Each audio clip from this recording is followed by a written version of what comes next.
Good evening, Bible study students. Welcome to Wednesday night Bible study. The end is near. Yes, the end of this series is near. In fact, it is 1 week from tonight. We'll wrap up Israel's troubles in paradise, and then we're going to take off for the summer. But tonight, another Bible study about sex in the Bible. Did you know there was so much sex in the Bible? It's a lot of sex. And not only that, the last 3 chapters of Judges, which tonight we're going to do 19 and 20, and then next week we'll do 21. But these last 3 chapters in the book of Judges center around a sexual assault where the victim dies. And that's what this lesson is about, and it's about the repercussions that event causes, and it's going to last until next week, chapter 21, and we'll end the book on that, and that's how the book of Judges ends. So, the final 5 chapters, which we started last week, we did 17 and 18, but these last 5, 17 through 21, focus on some individual stories.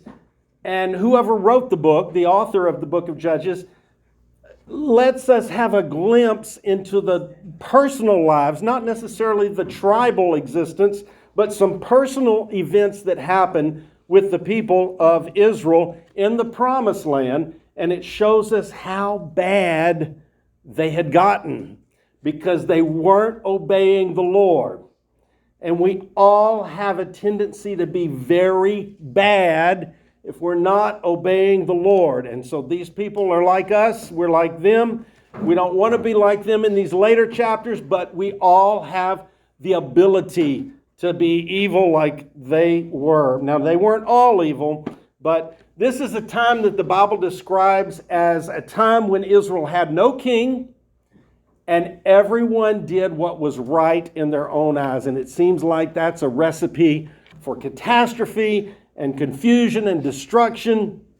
And that's what we're going to see in the lesson tonight. Last week, if you can remember that far back, we had a story about a Levite that came from a non-Levite city, and he was traveling.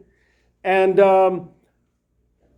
as he was traveling, a man hired him to be his own personal priest in his house with some idols. Remember that? The householder was Micah, and this was a Levite. We don't have his name.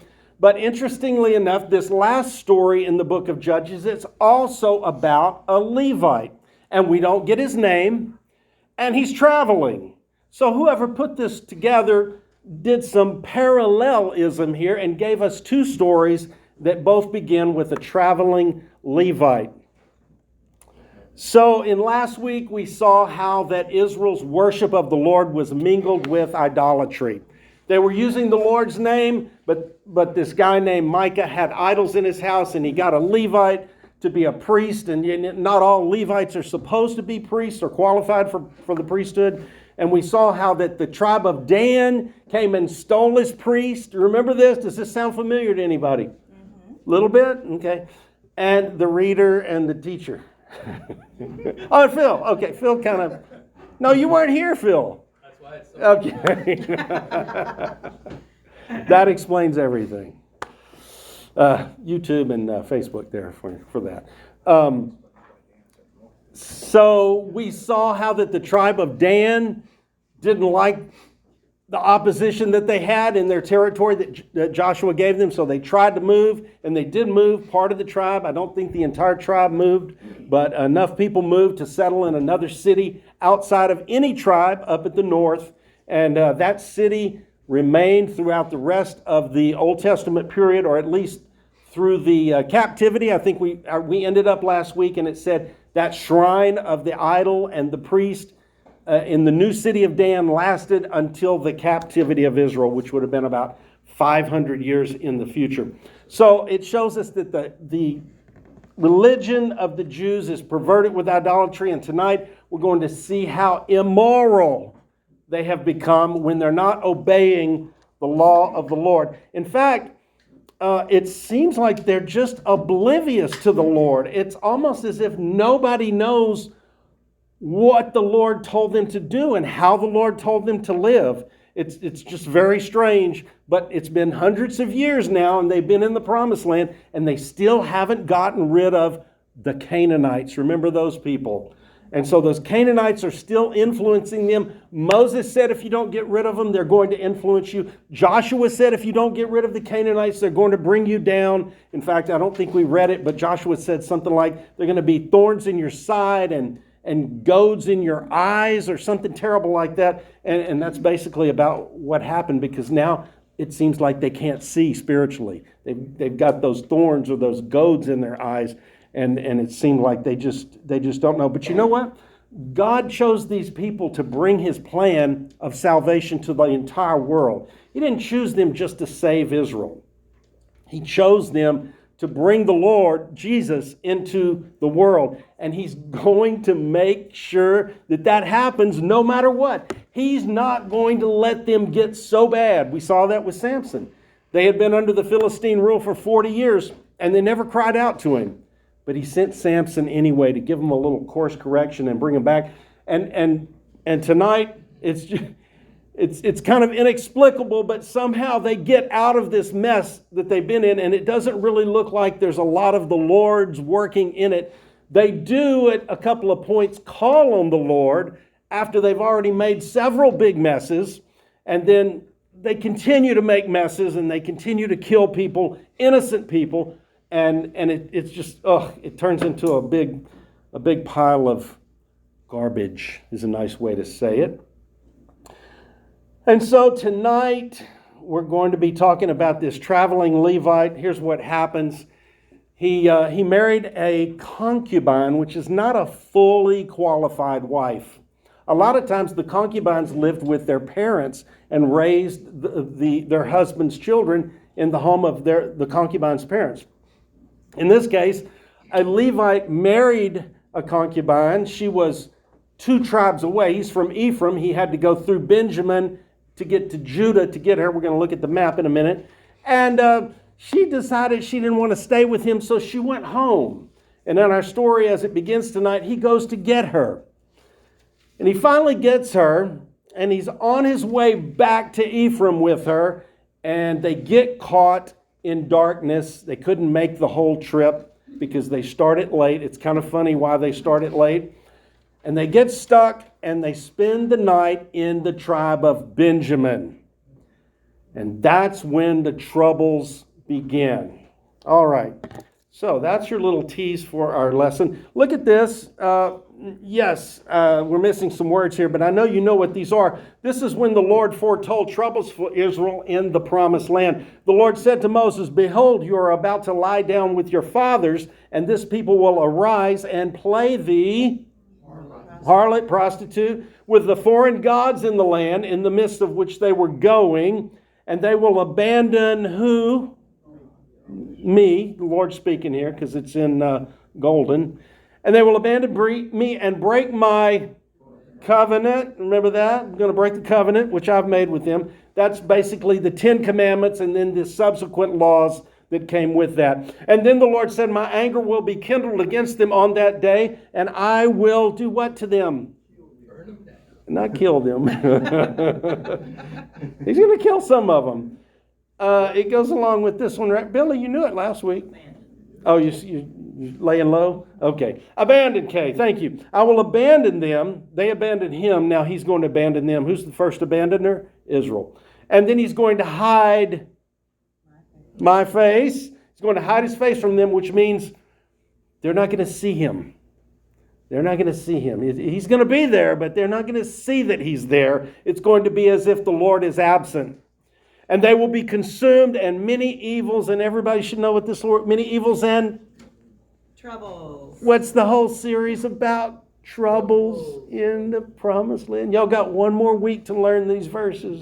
If you don't learn them by next week, we're moving on. Okay. This is actually, even though this is part 7, this is our 8th lesson because we had 2 parts to part 3, I believe, an A and a B. So this is our 8th lesson. So maybe on the 9th time, the whole class will know the answers. Won't that be great? All right, so here's our map. And I wanted to, with the same map we've been looking at. Here's Dan. Remember, Samson came from Dan 2 weeks ago. He fought the Philistines right here. Last week we had, what did we have last week? Oh yeah, we had Dan. Trouble with Dan, thank you. We had trouble with Dan. They didn't like where they were. They went up here. They established a new city called Dan, but they had to wipe out all the peaceful people that were there first, which was against what the Lord had told them. And so that's where the idols ended up with the false priest, the Levite who became a priest in some guy's home. And so tonight we're going to be centered right around this area again. So it seems like this is kind of like the hotbed of where a lot of activities happen. It's right in the center, basically, of the nation. And so look, I took that and I blew it up. Same thing here. But the Levite is going to start out here in Ephraim.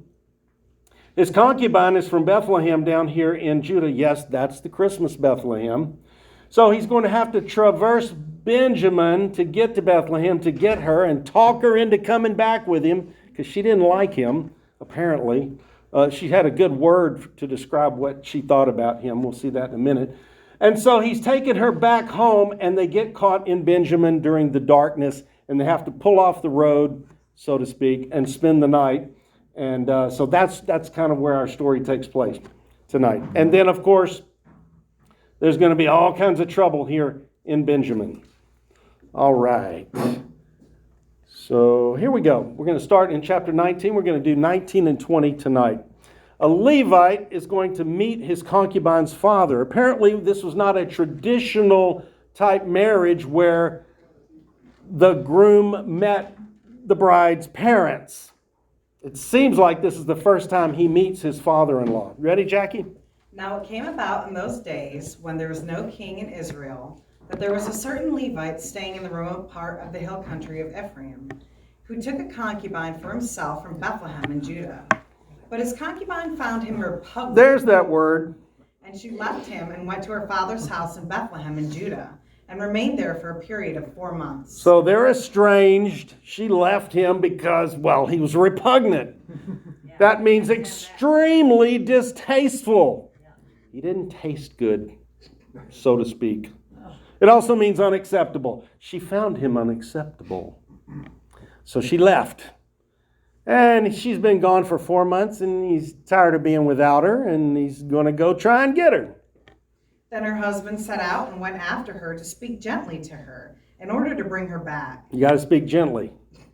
taking with him his servant and a pair of donkeys. And she brought him into her father's house. And when the girl's father saw him, he was glad to meet him. Seems like they just met for the first time. His father-in-law, the girl's father, prevailed upon him, and he remained with him for 3 days. So they ate and drank and stayed there. So the father-in-law really liked the guy. And they had like a little 3-day eat and drink. Father, son-in-law, eat and drink party.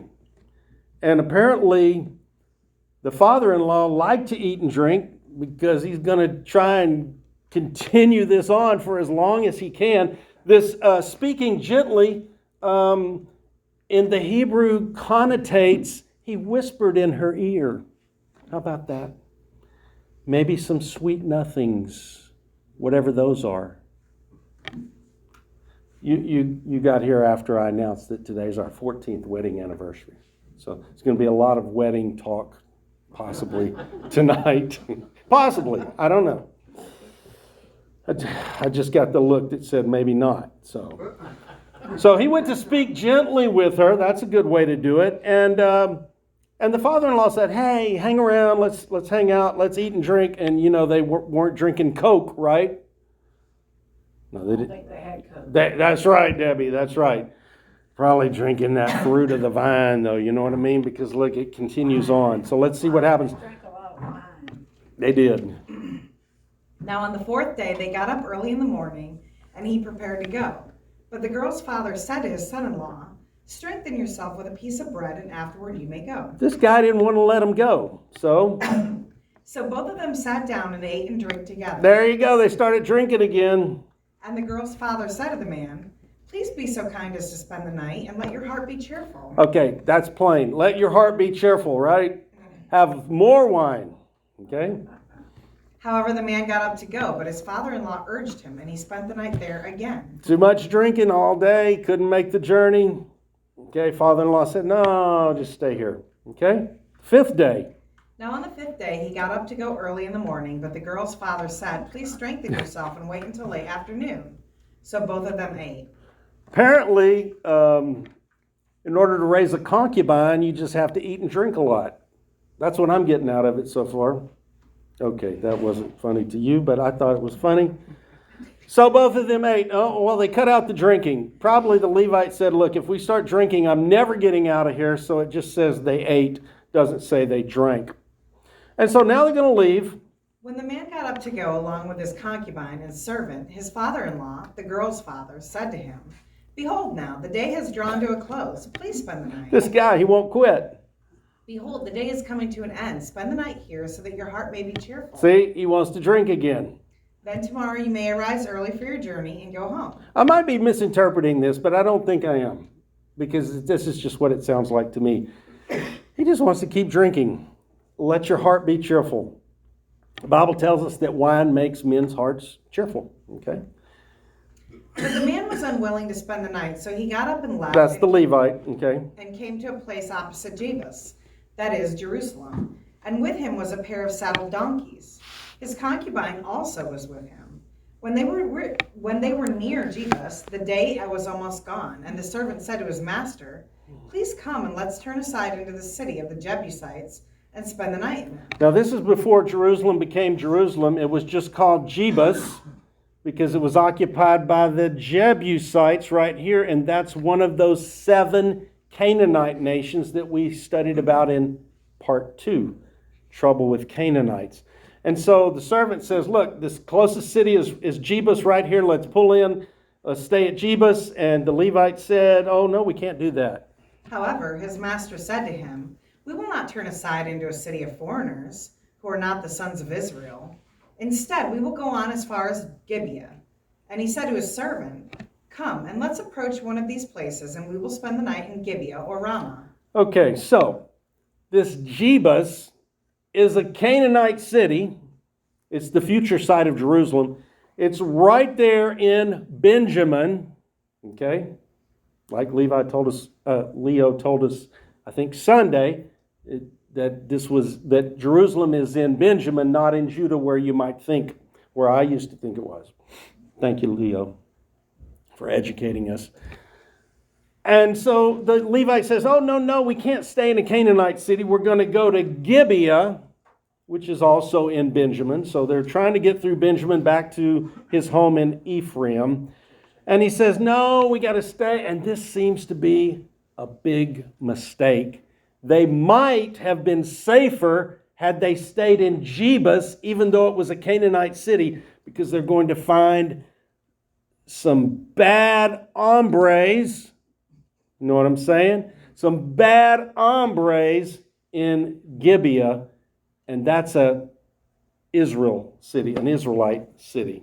Okay, so they passed along. So they passed along and went their way, and the sun set on them near Gibeah, which belongs to Benjamin. They turned aside there to enter and spend the night in Gibeah. When they entered, they sat down in the public square of the city, for no one took them into his house to spend the night. So they thought, okay, well, we have all the supplies we need. We just don't have a roof over our head, so we're just going to sit here in the square. We'll see what happens. Maybe somebody will come along. And wouldn't you know, somebody did come along. Then behold, an old man was coming out of the field from his work at evening. Now the man was from the hill country of Ephraim, and he was staying in Gibeah, but the men of the place were Benjaminites. Yeah. I used to say Benjamites, but I think Benjaminites is also correct. Okay. Yeah. And he raised his eyes and saw the traveler in the public square of the city. And the old man said, "Where are you going, and where do you come from?" Okay.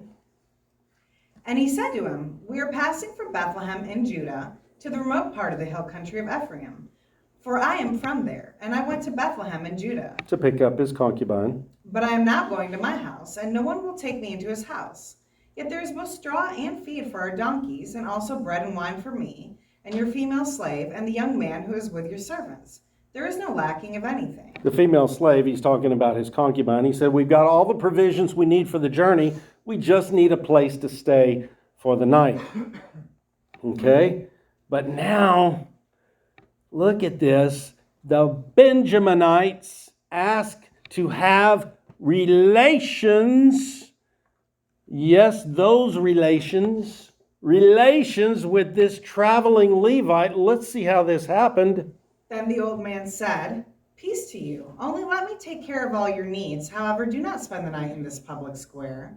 So he took him into his house and fed the donkeys, and they washed their feet and ate and drank. Okay, all sounds good so far. Everything's fine up until this point. But then, while they were celebrating, probably eating and drinking, probably some of that wine again. Behold, the men of the city, certain worthless men, surrounded the house, pushing one another at the door. And they spoke to the owner of the house, the old man, saying, Bring out the man who entered your house, that we may have relations with him. What? This is God's chosen people, right? This is not the Canaanites. This is the Benjaminites from baby Benjamin, right? Jacob's next to favorite son behind Joseph. Baby boy Benjamin. Doesn't this sound a lot like the story of Lot? A lot like Lot's story. In the story of Lot, I think it was Genesis maybe 17, 18, 19, somewhere around in there. 2 angels came to save Lot, his wife, and his 2 daughters from the destruction that the Lord had decreed upon the city of Sodom and Gomorrah and the cities of the plain, the Bible says. And when the 2 angels came, for whatever reason, they had to spend the night.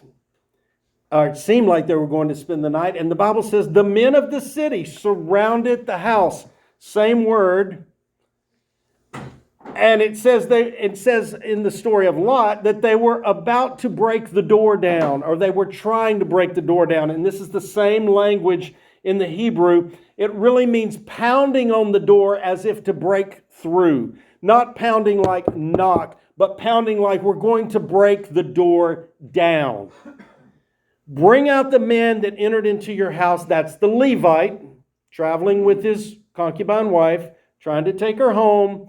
Got stuck at nighttime in Benjamin, that we may have relations with him. That is clear as day as to what their intentions are with the man. So we got this violent mob, and they pulled in here because they thought they would be safer than if they stayed in the Canaanite city of Jebus.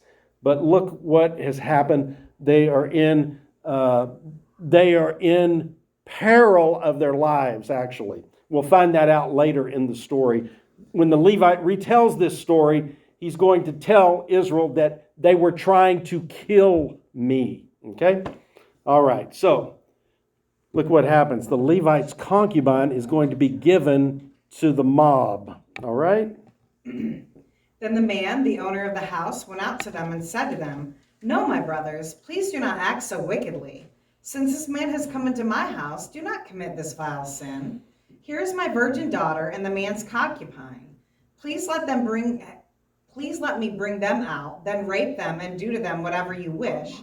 But do not commit this act of vile sin against this man. I told you it was going to be bad. Doesn't this sound so much like the story of Lot, where Lot offered his 2 daughters to the Sodomites and they said, no, stand back. We want that man that came in here. And so right here, the owner of the house is offering not just his virgin daughter, but his guest's concubine to this crowd, this violent crowd, the crowd that's about to break his door down.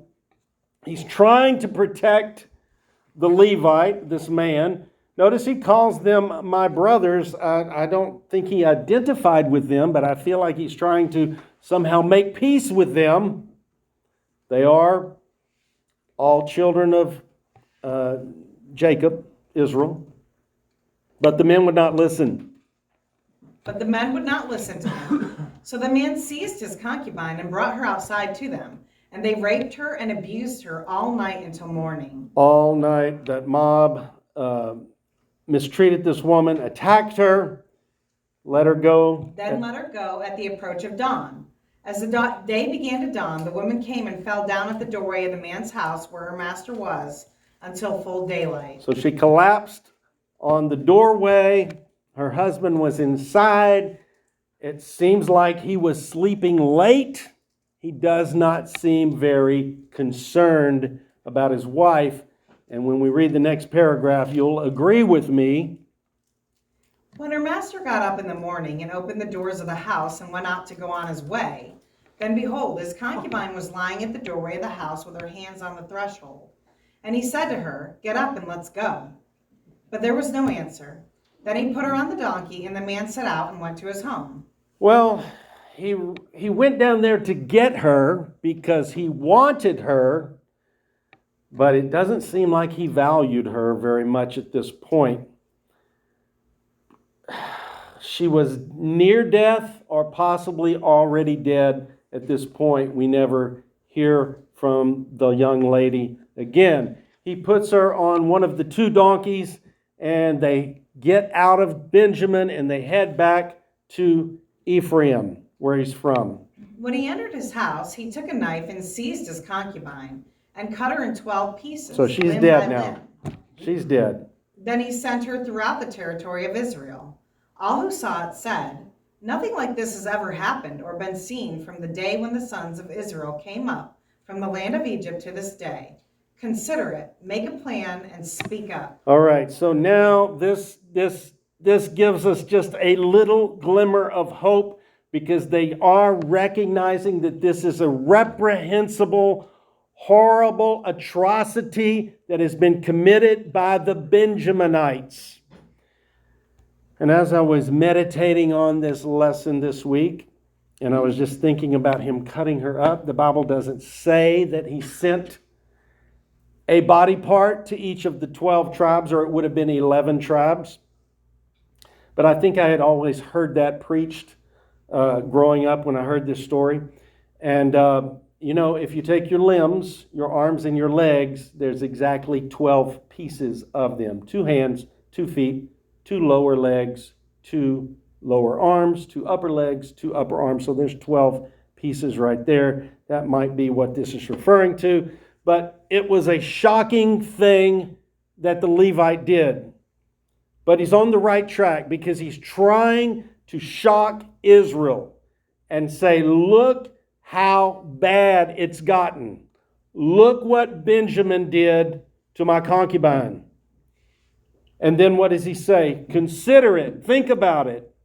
Think really about the kind of people that we have become, and make a plan, because we've got to deal with it. We've got to do something. We can't ignore this. We can't let it go. We cannot just keep living like we're living. We've got to do something about this. All right. Now we're in chapter 20. Now all the sons of Israel from Dan to Beersheba, including the land of Gilead, came out, and the congregation assembled as one person to the Lord at Mizpah. This also sounds pretty good, because this is the first time we see in the book of Judges where the tribes have come together in unity. They've been living as 12 separate tribes with 12 leaders, or 12 committees of leaders. There's no central person. Not even the judges that came up were ruling or ministering to all the tribes. But they were local judges and local deliverers for local problems. But now it seems like, because of this egregious event, and because the Levites sent the parts of the woman, or sent the woman throughout all of Israel, the Bible says, it seems like he got their attention. They've come together, they've assembled as one person, and look at this, to the Lord. That sounds good too. They're going to have to address this with the Lord. And that's good, because they need to. It would be bad if they did not. So they've come to this place called Mizpah, and Mizpah is a town in Benjamin. So they've come and they've gathered in Benjamin, and they're going to decide, what are we going to do about this? And the leaders of all the people, all the tribes of Israel, took their stand in the assembly of the people of God, 400,000 foot soldiers who drew the sword. Wow.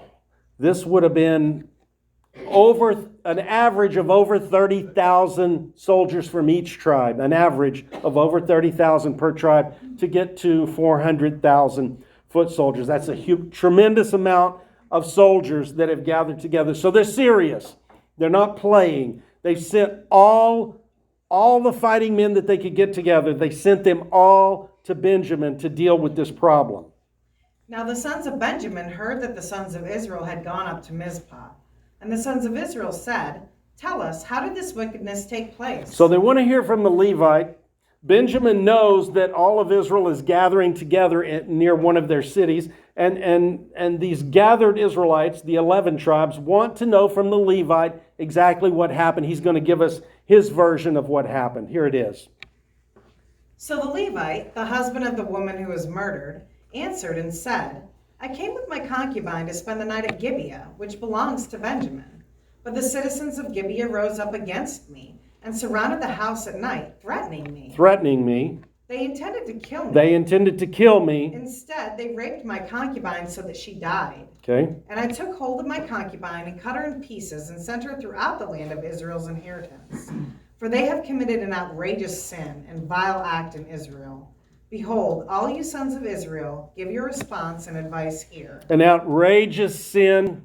I don't think this is dark enough, is it? I want to make sure everybody can see it. Oh, wrong one. Better, huh? Yes. Yeah. Sorry about that.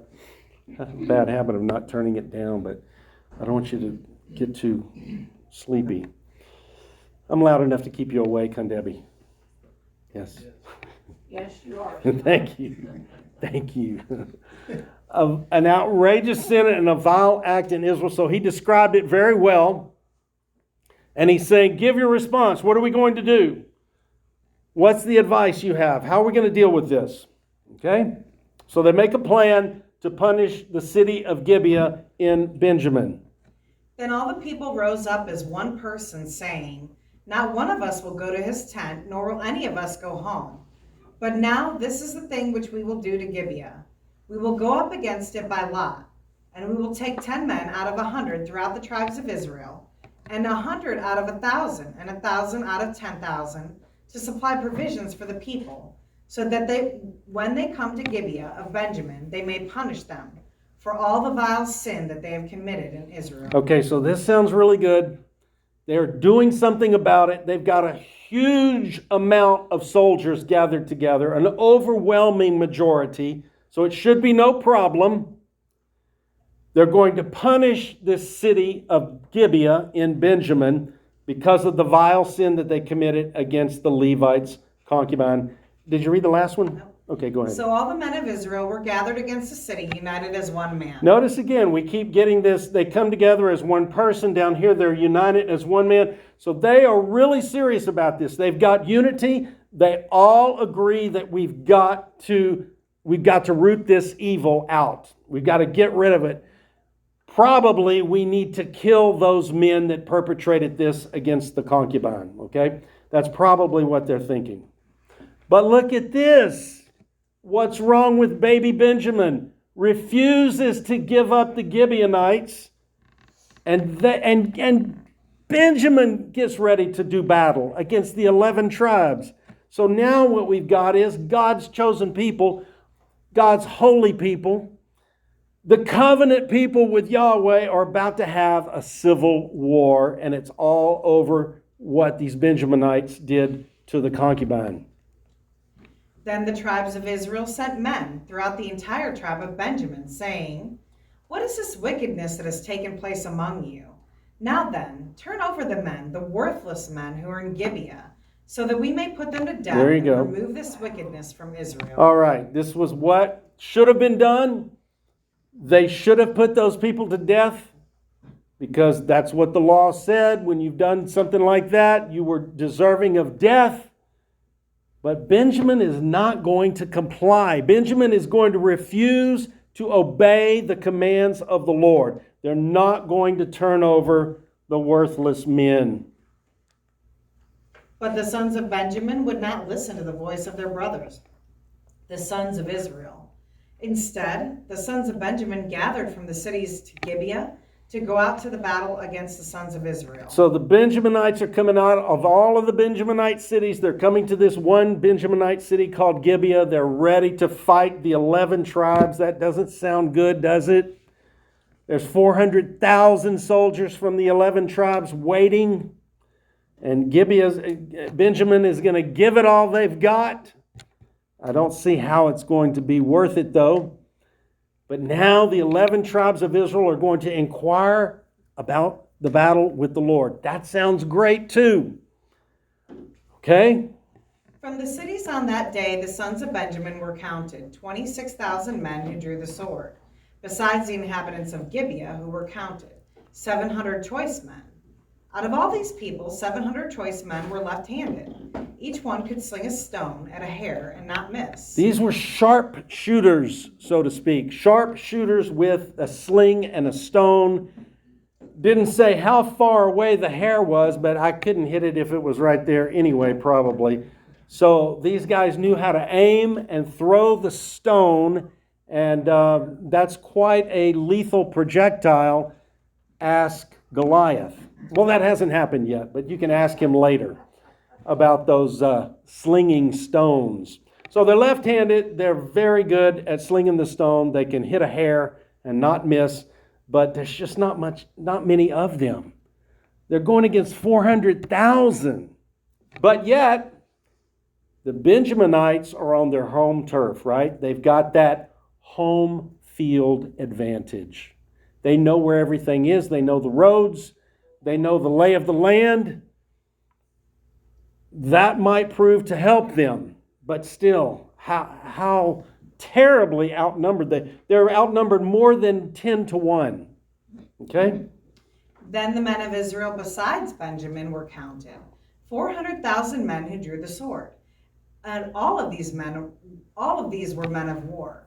Now the sons of Israel set out, went up to Bethel, and inquired of God and said, "Who shall go up first for us to battle against the sons of Benjamin?"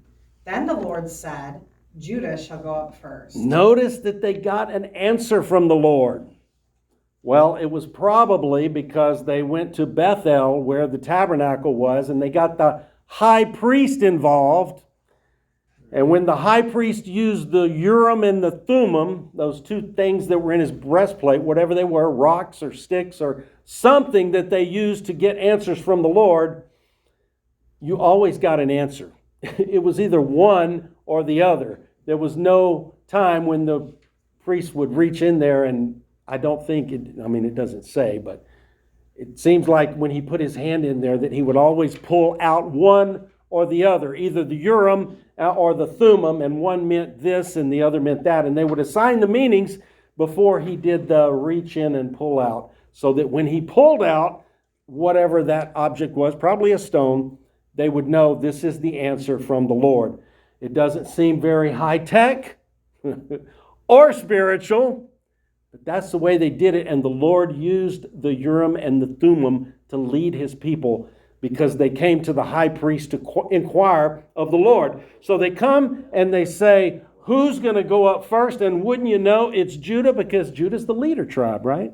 That's where all the kings are going to come from. That's the most populous tribe. It's the leadership tribe. And so the Lord said Judah's going to go up first. So they've got some direction from the Lord. And now Israel is going to attack Benjamin. But look at this. Israel, the 11 tribes, the ones that are trying to root out the evil of Benjamin, are going to suffer a massive loss of 22,000 men in the first day. So the sons of Israel got up in the morning and camped against Gibeah. The men of Israel went to battle against Benjamin, and the men of Israel lined up for battle against them at Gibeah. Okay, they're lining up. Then the sons of Benjamin came out of Gibeah and struck to the ground on that day 22,000 men of Israel. But the people, the men of Israel, showed themselves courageous and lined up for battle again in the place where they had lined themselves up on the first day. All right, so they're not deterred, but that's a humongous loss. They've way outnumbered the Benjaminites, but somehow the Benjaminites just slaughtered 22,000 in the first day, but Israel did not give up. They're in it to win it, you might say. So they're going to come back the second day. And the sons of Israel went up and wept before the Lord until evening, This sounds good. and inquired of the Lord, saying, Shall we again advance for battle against the sons of my brother Benjamin? Sounds good. And the Lord said, Go up against him. So they're probably asking the high priest. We don't know, but somehow they got an answer. And the Lord said, go back, go up against them again tomorrow, even though you've lost a huge amount of men. Look at this. They're going to attack Benjamin, and the second day they're going to lose 18,000 more men. All of this is from that one night of sexual assault with the Levites' concubine. So the son of Israel came against the sons of Benjamin on the second day. And Benjamin went out against them from Gibeah the second day, and struck to the ground again 18,000 men of the sons of Israel. All of these drew the sword. This sounds really bad. This is God's chosen covenant people that are going to bring the Savior into the world, and they're killing each other, and they're killing a lot of each other. About 40,000 so far in the first 2 days. I can't explain this. I don't know. The Lord gave them an answer. The Lord told them to go back the second day, and look what happened. You might think they would want to give up at this point, but they know that if they allow this, they've allowed sin to live in Israel before, and what happened? The Lord punished the whole nation. He's done it more than once. If they did not get the sin out of the nation, if they didn't deal with it, they would all be responsible. So it does seem like that they've got that understanding that we've got to root this evil out of Israel, because if we don't, the Lord is going to come against all of us. I don't know what other motivation they would have other than that, because they've lost 40,000 men in 2 days. But they're not going to give up. They're going to inquire the Lord again. Then all the sons of Israel and all the people went up and came to Bethel, and they wept and remained there before the Lord. That sounds good. And fasted that day until the evening. That sounds good. And they offered burnt offerings and peace offerings before the Lord. That sounds good. And the sons of Israel inquired of the Lord, for the ark of the covenant of God was there in those days, and Phinehas, the son of Eleazar, Aaron's son, stood before it to minister in those days, saying, Shall I yet again go out to battle against the sons of my brother Benjamin, or shall I stop? Simple question, yes or no. Do we do it again tomorrow, Lord, on the third day and risk losing another average of 20,000 men another day? Or do we stop right here? So they're asking the Lord, and this plainly says that they're doing this asking with Phinehas, the son of Eleazar, the grandson of Aaron. So this whole thing, even though it's placed at the end of the book of Judges, probably happened more towards the beginning. It's highly unlikely that Aaron's grandson would still be alive 350 years after they had been in the promised land already. So it's probably out of chronological order for Phinehas to still be alive. But they're asking him, because he's the high priest, probably through the Urim and the Thummim in the breastplate. He comes out with this answer. On the next slide, here it is. And the Lord said, Go up, for tomorrow I will hand them over to you. All right, the Lord said, this is it. You go one more time, and they're going to be defeated. Okay? So Israel sent men in ambush around Gibeah, and the sons of Israel went up against the sons of Benjamin on the third day, and lined up against Gibeah, as at other times. When the sons of Benjamin went out against the people, they were lured away from the city, and they began to strike and kill some of the people, as at other times, on the roads, one of which goes up to Bethel and the other to Gibeah, and in the field, about 30 men of Israel. And the sons of Benjamin said, They are defeated before us like the first time. Okay, so on the third day, Israel says, we're going to use a different tact. We're going to send 10,000 men to the city to ambush it, and we're going to try and lure the army out of the city. And when they get out of the city, those 10,000 men are going to rush in and take over the city. And it worked. So Benjamin sees that that Israel is retreating. And here they said, oh, it looks like we've defeated them again, just like the first time. But the sons of Israel said, let's flee, so that we may draw them away from the city to the roads. Then all the men of Israel rose from their place and lined up at Baal Tamar.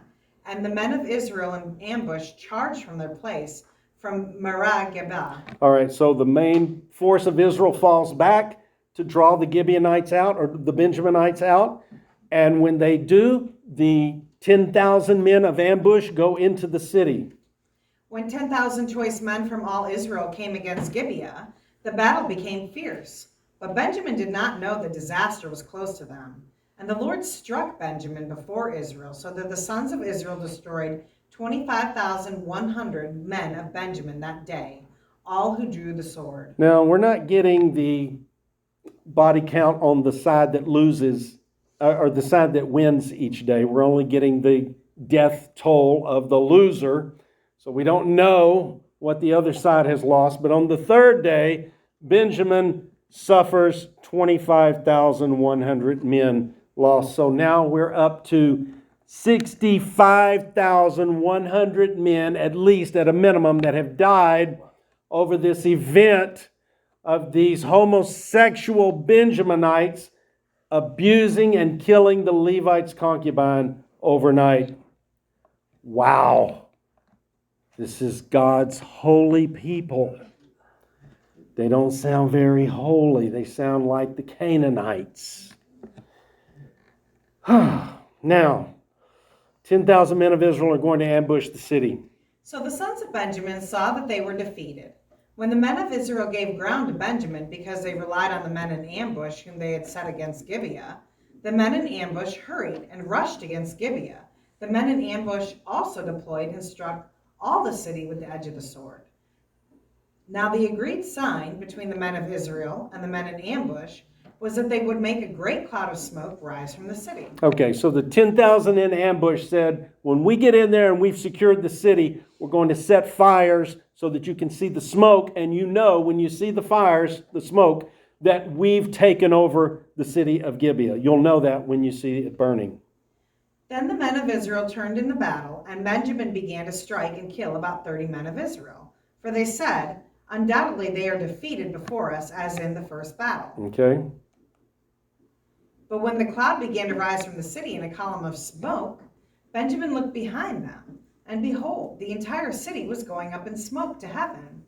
Then the men of Israel turned, and the men of Benjamin were terrified, for they saw the disaster was close to them. So the Benjaminites are out of the city, and they can't go back in because now the city is burning. So they're stuck. What are they going to do? Therefore they turned their backs before the men of Israel to flee in the direction of the wilderness. But the battle overtook them while those who attacked from the cities were annihilating them in the midst of them. They surrounded Benjamin, pursued them without rest, and trampled them down opposite Gibeah toward the east. So the Lord said, you go back on the third day, I will give you the victory. And here they are getting the victory, but it's not a glorious victory. It's a sad victory. It's brother killing brother, cousin killing cousin. It's a terrible story. And now they're going to burn not just Gibeah, but every city in Benjamin. They're going to burn out the tribe of Benjamin. So 18,000 men of Benjamin fell. All of these were valiant men. The rest turned and fled toward the wilderness to the rock of Rimmon. But they caught 5,000 of them on the roads and overtook them at Gidom and killed 2,000 of them. So all those of Benjamin who fell that day were 25,000 men who drew the sword. All of these were valiant men. It's a sad story. All of these were valiant men. Valiant men. They were supposed to be fighting for the Lord. And they're fighting each other. And why are they fighting? To protect this mob of homosexual Benjaminites that killed the concubine. Why are they trying to protect those guys? It's inexplicable. It's inexcusable. But 3 days of fighting, and Benjamin is now devastated, however many men they lost.